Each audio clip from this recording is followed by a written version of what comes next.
inter-Asian trade is US 1 trillion for the past 6 years, from 2007 to 2014. And our FDI is US 136 billion. That's a lot of money, and that is our strength here. And when you might ask me, what does this strength has to do with HR? This translates to high population plus strategic plus development equals increase in power request. When power request increases, we build more power plants. And how do we make sure it runs on a good platform? We train people. We provide the human resource. Secondly, on the weakness, we used to focus on low tech and low cost. We need to change that. We want to be able to provide expert workers. So what low cost and low tech has created is low number of skilled workers. And another weakness that we have identified is no focus on R&D. Whenever we talk about R&D, we hear about smart grid, we hear about smart meter, we hear about corporate geoinformation systems. It always comes from the West. Asian do not lead in that industry. On the opportunity, we have untapped female talents. The example shown to us is 40% of females in Malaysia do not come back to work. That is a loss. These are talents that we need in the country. And technology and digitization. I gave an example just now, smart meter, smart grid, CGs, the battery technology, Tesla cars. These are all opportunities for us. But in order for this to work, the infrastructure and technology also must be ready for us. And in order for this to work, we must move to skilled labor. And we should tap into Internet of Things. An example given by Encik Waizan to me is how Google I/O conference has integrated the car and the house.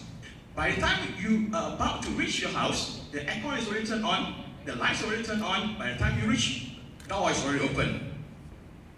And lastly, the threat. Let's look at loss of talent. We are losing our talents to out of Asia. People are going to US, people are going to Australia.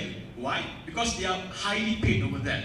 We should liberalize our market here. We should be able to employ high-skilled employers in Asia itself. And secondly, China and India. China has always been the first place to go for low cost, right? And India has gone into high-skilled workers. These are two powers that is gonna be a challenge for us. We must overbeat that.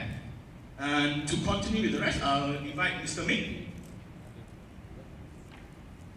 Thanks, Tama, and hi everybody. Now it's my turn.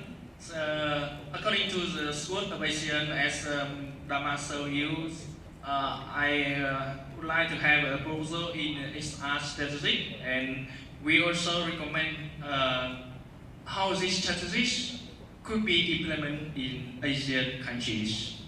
The first we integrated Asian labor markets by sharing best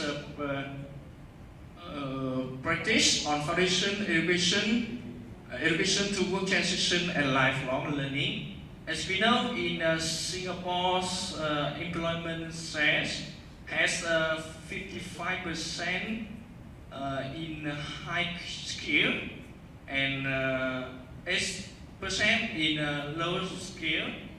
Why in Cambodia only have 4% in high skill and 70% in low skill?